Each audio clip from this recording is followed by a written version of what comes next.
हनुमान जी की जन्म कथा। नमस्कार भाइयों बहनों और मित्रों, जय माँ गायत्री। आप सभी का मेरे YouTube चैनल शुभकर माही अष्टो में स्वागत है। आज के इस वीडियो में सुनेंगे हनुमान जयंती पर हनुमान जी की जन्म कथा। उससे पहले आप सभी से विनम्र निवेदन है, अगर आप मेरे चैनल पर पहली बार आए हैं तो प्लीज़ वीडियो को लाइक, चैनल को सब्सक्राइब और वीडियो को ज़्यादा से ज़्यादा शेयर अवश्य करें, ताकि आपके साथ साथ आपके अपने भी इस कथा का लाभ ले सकें। पौराणिक कथा के अनुसार हनुमान जी का जन्म चैत्र पूर्णिमा में मंगलवार के दिन हुआ था।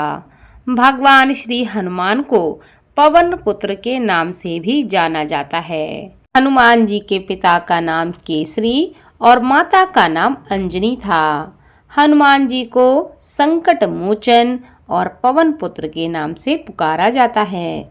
भगवान श्री राम की पूजा आराधना करने से हनुमान जी प्रसन्न होते हैं।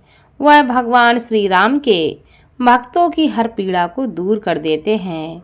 ऐसी मान्यता है कि जिस घर में भगवान श्री हनुमान की पूजा आराधना रोज होती है, उस घर में कोई भी नकारात्मक शक्तियां प्रवेश नहीं कर सकती।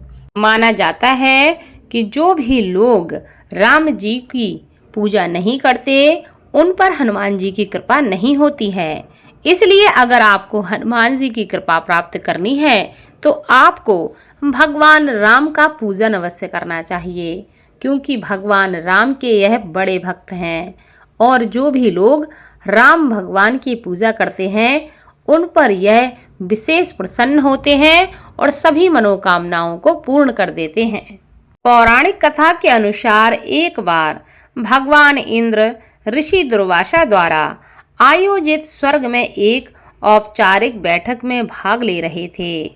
तब उस समय हर कोई एक गहन मंथन में डूबा हुआ था। पंचक स्थली नाम की एक अप्सरा अनजाने में उस बैठक में विघ्न पैदा कर रही थी। तभी ऋषि दुर्वासा ने उसे ऐसा करने के लिए मना किया।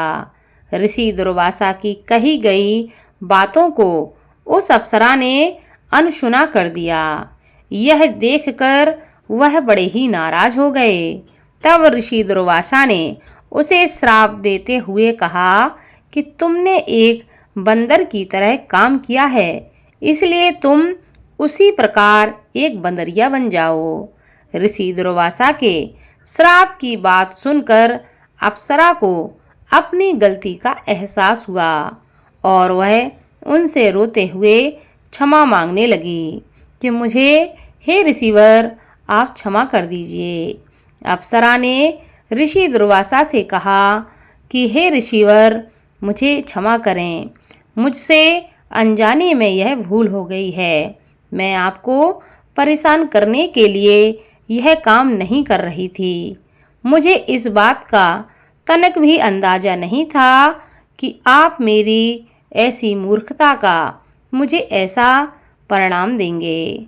ऋषि दुर्वासा ने उसकी विनम्र विनती को देखकर अप्सरा से कहा, ठीक है, तुम रो मत।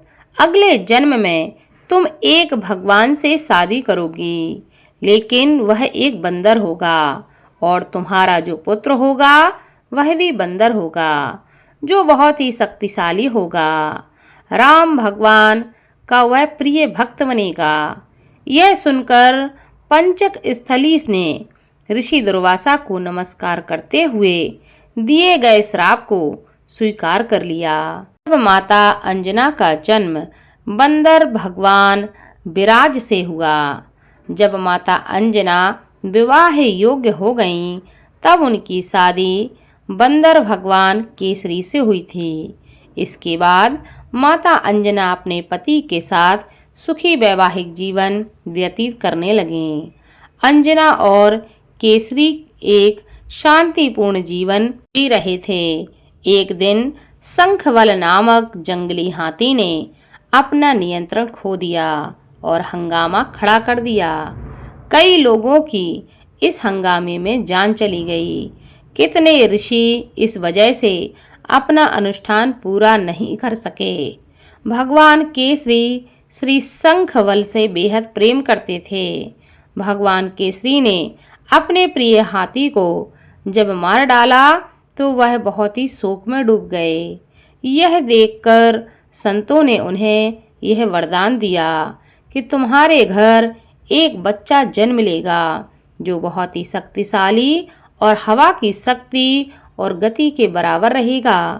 तब इस प्रकार भगवान केसरी के गर्भ में माता अंजना ने भगवान श्री हनुमान को जन्म दिया। इस प्रकार हनुमान जी का जन्म अंजना माता के गर्भ से हुआ। इसी से संबंधित एक और पौराणिक कथा है जो शास्त्रों में वर्णित है।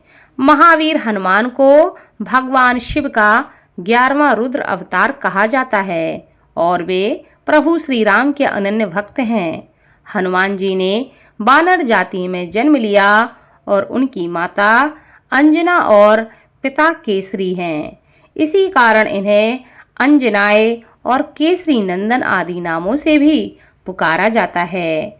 वहीं दूसरी मान्यता के अनुसार हनुमान जी पवन के पुत्र हैं, इसलिए उन्हें पवन पुत्र के नाम से भी जाना जाता है। हनुमान जी की जन्म के पीछे पवन देव का भी बड़ा योगदान था। एक बार अयोध्या के राजा दशरथ अपनी पत्नियों के साथ पुत्रेष्टि हवन कर रहे थे। यह हवन पुत्र प्राप्ति के लिए किया जा रहा था। हवन समाप्ति के बाद गुरुदेव ने प्रसाद की खीर तीनों रानियों में थोड़ी थोड़ी बांट दी। खीर का एक भाग एक कौवा अपने साथ एक जगह ले गया जहां अंजनी माँ तपस्या कर रही थीं। यह सब भगवान शिव और वायु देव की इच्छा के अनुसार हो रहा था।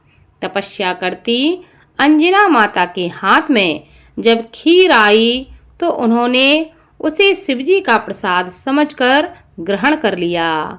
इसी प्रसाद की वजह से हनुमान जी का जन्म हुआ। ऐसी मान्यता है कि हनुमान जी के पिता वानर राज केसरी कपि क्षेत्र के राजा थे। हरियाणा का कैथल पहले कपि स्थल हुआ करता था। कुछ लोग इसे ही हनुमान जी की जन्म स्थली मानते हैं। बोलो हनुमान जी की जय।